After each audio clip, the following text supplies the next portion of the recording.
কুমার প্রতাপ পাশার গুটিদের বশে করতে ভালোই জানেন। এটা যার হাতে থাকে খেলাও তার হাতেই থাকে, কিন্তু এই ঘুঁটি কারো বিশ্বস্ত হয় না।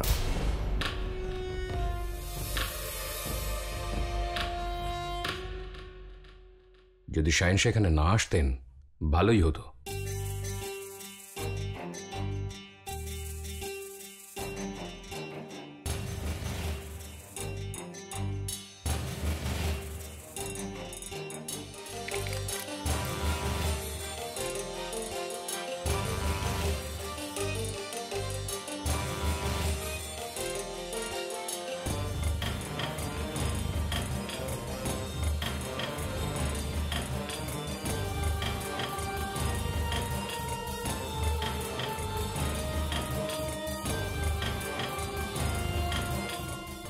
এখন আর আপনার একটা গুটি বেঁচে আছে শাহেনশাহ। যদি কুমার প্রতাপ সঠিক চাল চালেন তবে আপনার পরাজয় কিন্তু নিশ্চিত। কখনো কখনো একটা ঘুঁটিও খুবই গুরুত্বপূর্ণ হয়ে দাঁড়ায়।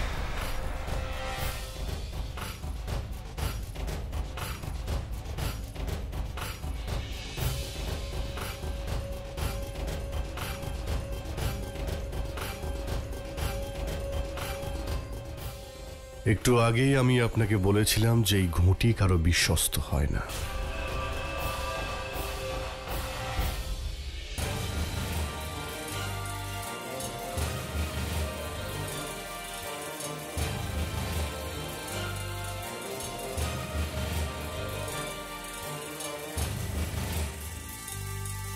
ভগবান দাস, অবস্থা ঠিক লাগছে না।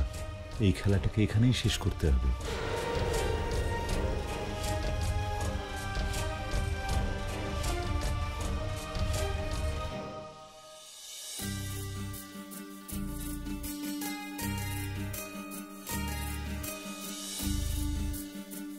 ক্ষমা করবেন হুজুর, মহারানী খবর পাঠিয়েছেন যে অনুষ্ঠান এখনই শুরু হতে চলেছে।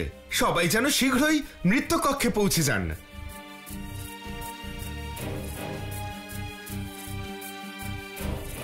এখন তো যেতেই হবে। শাহেনশাহ, কুমার প্রতাপ, আপনাদের দুজনের কাছে অনুরোধ, এই খেলাটাকে এখন এই অবস্থাতেই শেষ করুন। অনুষ্ঠান শুরু হতে যাচ্ছে। উফ, আর একটা চাল দিলেই কিন্তু আমি জয়ী হতাম। সেটা তো আমিও বলতে পারতাম যে জয় আমার হাতের মুঠোয় এসে গেছিল। আপনি পরাজিতও হতে পারতেন। সে কথা আপনার উপরেও প্রযোজ্য। হ্যাঁ, সেটাও ঠিক। আজকের খেলা অসমাপ্ত থাকলো। যদি সুযোগ পাই, এই খেলা আবার শুরু হবে সেইখান থেকেই যেখান থেকে এটা বন্ধ হলো। এখন তো সময়ই বলে দেবে যে জয়ী আপনি হবেন নাকি আমি হব। সেই দিনের জন্য আমার ব্যাকুল প্রতীক্ষা রইল।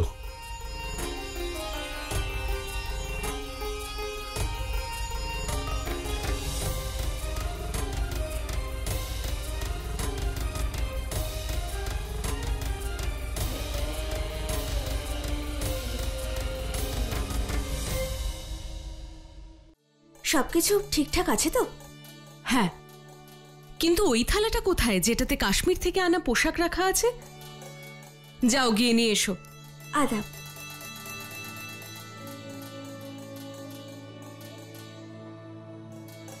এসব কি?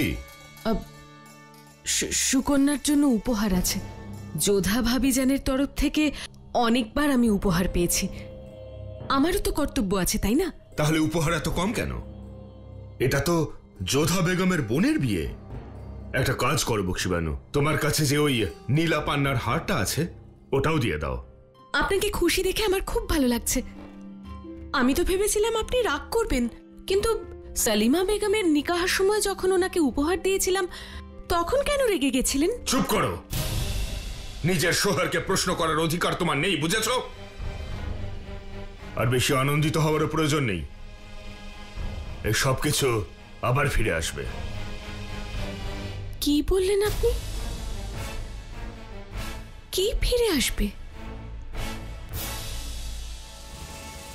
আসুন আসুন যোধা বেগম, আমি তো বক্সিবানুকে বলছিলাম যে মেয়ের শাদিতে উপহার দেওয়া তো সৌভাগ্যের কাজ। খোদা তার 10 গুণ ফিরিয়ে দেন।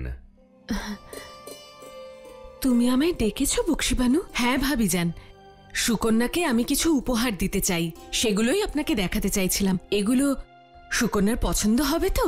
এইসবের কি প্রয়োজন? আমি জানতো কত উপহার দিয়েছেন। সে তো উনি দিয়েছেন, আমাদেরও তো কিছু দায়িত্ব আছে।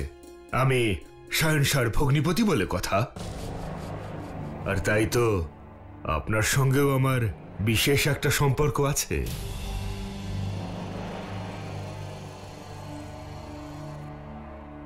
এটা তো তোমার উদারতা। সুকন্যার তরফ থেকে তোমায় ধন্যবাদ জানাই।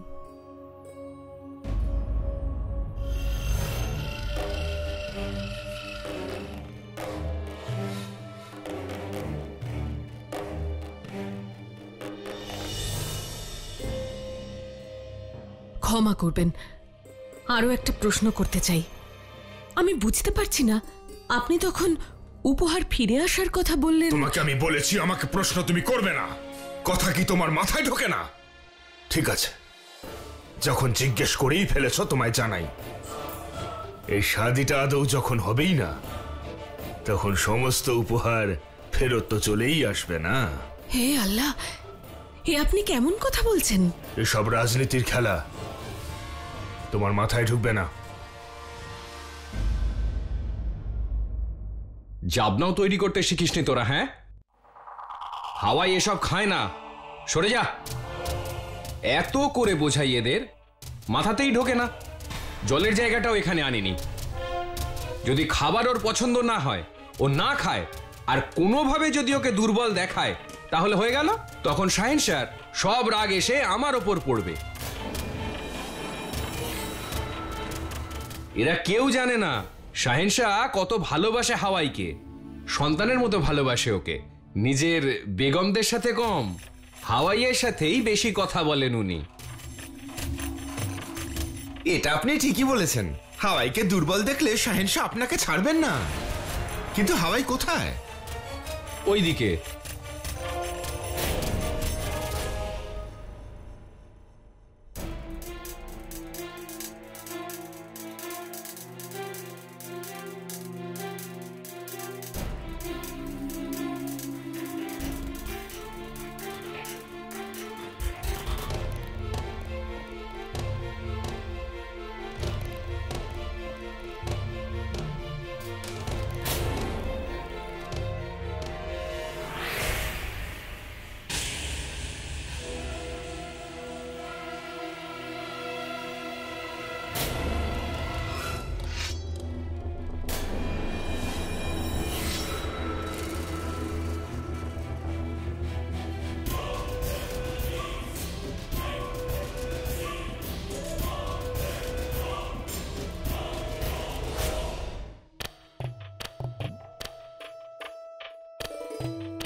জাভেদা, এটা কি করছো? রেখে দাও তুমি ওটা। দেখুন না শাশুড়ি মাসা, ঠাকুমাসা আমাকে কত সুন্দর গয়না দিয়েছেন। আমি এটাই পরে আজকের অনুষ্ঠানে যাব। কি বললে তুমি? আমি এই গয়নাটা পরে আজকের অনুষ্ঠানে যাব। তার আগে ঠাকুমাসা আমাকে এই গয়নাটা দিয়েছেন, সুন্দর না? তার আগে শাশুড়ি মাসা। আম্মি জান, তুমি আমাকে শুধুমাত্র আম্মি জান বলেই ডাকবে, আর অন্য নামে যদি ডাকো তাহলে আমি কি করতে পারি সেটা তোমার ধারণার বাইরে। আরো একটা কথা, ঠিক আছে আম্মি জান। এই সমস্ত পোশাক আর অলংকার খুলে ফেলো, আর আগ্রা থেকে যে সমস্ত পোশাক নিয়ে এসেছো সেগুলো পরো। কিন্তু ওগুলো তো আমি আগে কতবার পরেছি আম্মি জান। আর এগুলো কিরকম নতুন নতুন না? কেউ কোনো উপহার দিলে সেটা তো নেওয়া উচিত, তাই না? আর আপনিও তো সেটাই পরে আছেন যেটা ঠাকুমাসা আপনাকে দিয়েছেন। আমি ওনার দেওয়া উপহার পুড়িয়ে দিয়েছি। হায় আল্লাহ, আমাকে দিয়ে দিতেন, আপনি পুড়িয়ে কেন দিয়েছেন? কারণ আমি এই রাজবংশীদের উপহার গ্রহণ করতে চাই না। কিন্তু এমন করা তো উচিত নয়, তাই না? চুপ করো তুমি। এখন কি তুমি আমাকে শেখাবে কোনটা ঠিক আর কোনটা ভুল? যেটা বললাম সেটাই করো, আর সন্ধ্যার অনুষ্ঠানে তুমি মুঘলদের পোশাক পরেই আসবে। জানি না কেমন উনি, না নিজে ভালো থাকতে পারেন না আমাদেরকে ভালো থাকতে দেন।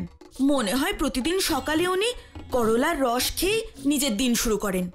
এরকম কেন করেন শাশুড়ি মাসা? যাবি তো আম্মি যান, আম্মি যান।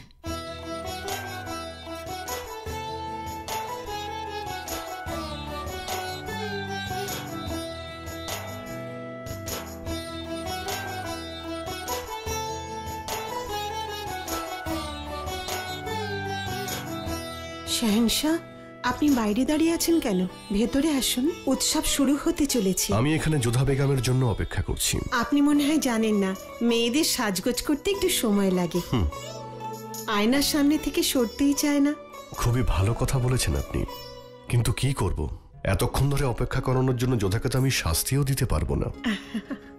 না না, আমি এইভাবে আপনাকে অপেক্ষা করতে দিতে চাই না। আমি এক্ষুনি ডাকছি যোধাকে। ওই দেখুন, ও নিজেই চলে এসেছে।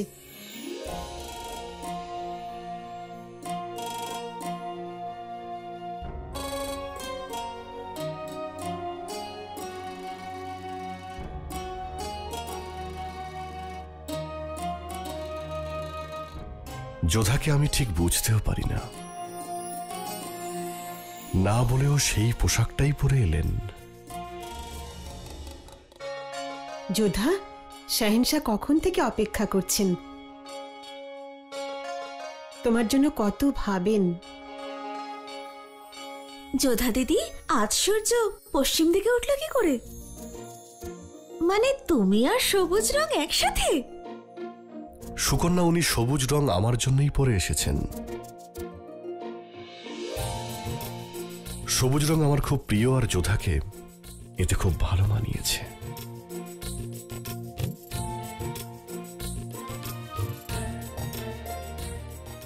ভেতরে যাওয়া যাক। আপনারা যান, আমি এখনই আসছি।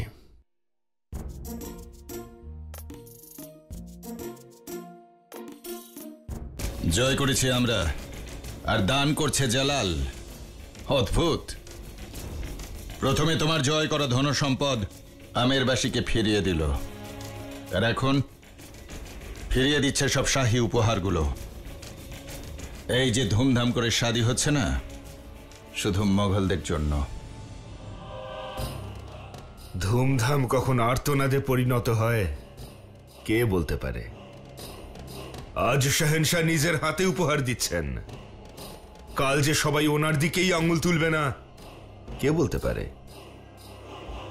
ফল তো ভোগ করতেই হবে, হয় তোমার চালে, না হলে আমার চালে। চাল? আবার কোন চাল চেলেছ তুমি? জালালের জীবন নিয়ে খেলা করা আমার পুরনো অভ্যেস। আদাম, কিন্তু আমাকে বলবে তো কি চাল চেলেছ তুমি? যখন নিশানায় লাগবে নিজেই জানতে পারবে।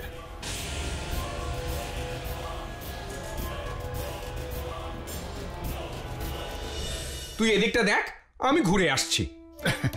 দাঁড়ান দাঁড়ান, আপনি এখান থেকে যেতে পারবেন না। আরে ভীষণ জরুরি কাজ আছে, যেতে দে না আমায়। আমি খুব ভালো করে জানি কতটা জরুরি আর কতটা জরুরি নয়। শাহেনশাহকে দেখে আপনি এখান থেকে পালাতে চাইছেন আমাকে ফাঁসিয়ে দিয়ে। আরে ছাড়, আমাকে যদি না ছাড়িস না তাহলে কাজ থেকে তোকে ছাড়িয়ে দেবো আমি। ছাড়। তাই করুন, আপনি আমাকে এত অর্থ দেন না যে আমি নিজের প্রাণটা আহুতি দেব। আরে তাড়াতাড়ি ছাড় আমায়। আমি জানতাম যে এই দিনটা দেখতেই হবে। শাহেনশাহ আমাকে চিনে ফেলবেন। শাহেনশাহ আমাকে দয়া করুন, আমাকে দয়া করুন শাহেনশাহ, আমাকে দয়া করুন। আমার বাড়িতে ছোট ছোট বাচ্চা আছে, ওরা অনাথ হয়ে যাবে শাহেনশাহ। শাহেনশাহ, আমিও একটা বাচ্চা ভেবে আমায় ক্ষমা করে দিন। মুঘলদের এটাই হলো বড় সমস্যা, যেখানেই যাক না কেন উৎপাত সৃষ্টি করবেই, না নিজেরা ভালোভাবে বাঁচে না অন্যকে বাঁচতে দেয়। দেখো, খাবার যেন গতবারের মতোই খুবই সুস্বাদু হয়। শাহেনশাহ, গতবারের থেকে বেশি ভালো স্বাদ, মিষ্টি এবং অন্যান্য রান্নাতে আপনি পাবেন। এটাই ভালো হবে। ভালো? আবার যদি সুস্বাদু না হয় তাহলে সুস্বাদু হবে, ভালো হবে, খুব ভালো হবে। গতবারের থেকেও বেশি ভালো স্বাদ হবে সব রান্নাতে। কি দেখছিস নাকি? নাটক হচ্ছে নাকি? চল চল। শাহিনশাহ তো আমাকে ক্ষমা করে দিয়েছেন। এবার মজা হবে মিষ্টি তৈরি করতে।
তাড়াতাড়ি কিছু করতে হবে, না হলে সব ধ্বংস করে দেবে ও।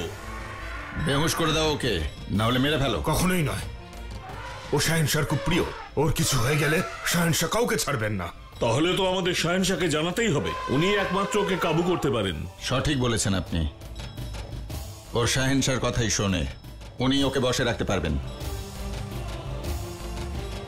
যতক্ষণ না শাহিনশাহ আসে আমাকেই কিছু করতে হবে।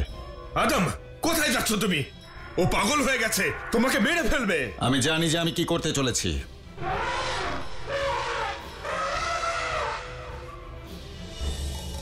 ভুল জায়গায় ও এইসব করছে।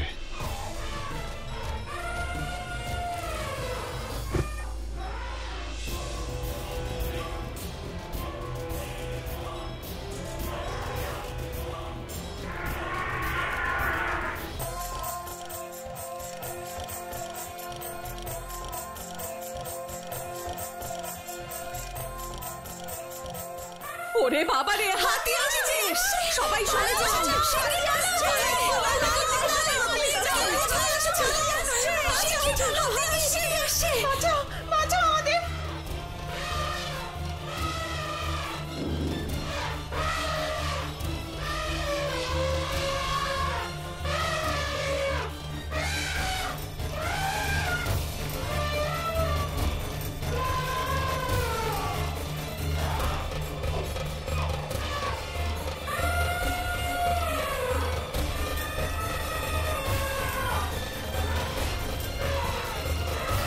শাহিনশাহ কি হলো?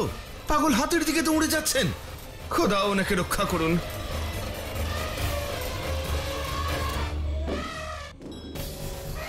হাওয়াই!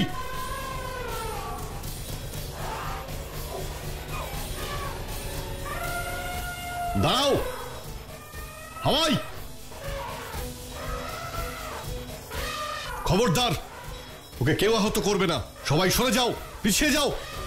আমি ওকে সামলাচ্ছি। হাওয়াই, হাওয়াই, আমার দিকে দেখো, আমার দিকে দেখো, এদিকে। হাওয়াই, শান্ত হও, ওখানে দাঁড়াও। হাওয়াই, দাঁড়াও।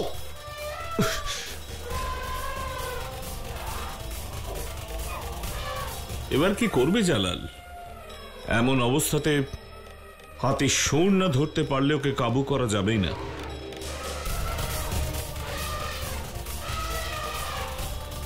হাওয়াই, শান্ত হও। হাওয়াই, হাওয়াই, হাওয়াই। এখন ওনাকে হাতির পিঠে চড়তে হবে। অবশ্য এই সময় এটাই সব থেকে কঠিন কাজ।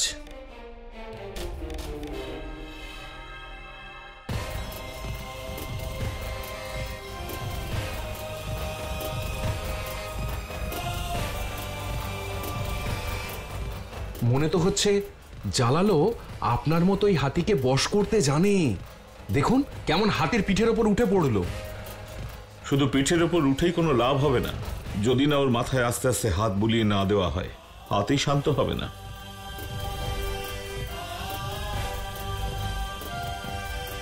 শান্ত হও তুমি।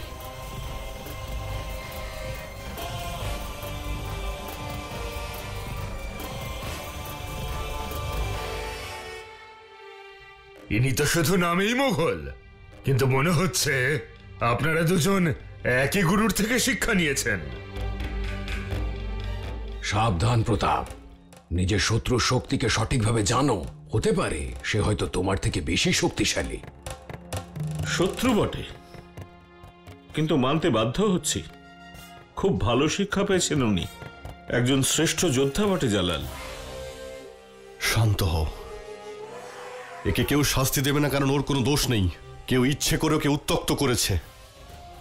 ওকে সযত্নে রাখো, আর কালকের মধ্যেই ও যেন সুস্থ হয়ে যায়।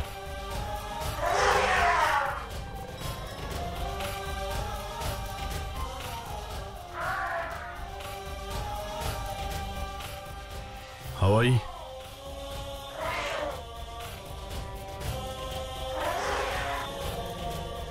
আমার হাওয়াইকে কে উত্ত্যক্ত করেছে সেটা আমায় জান।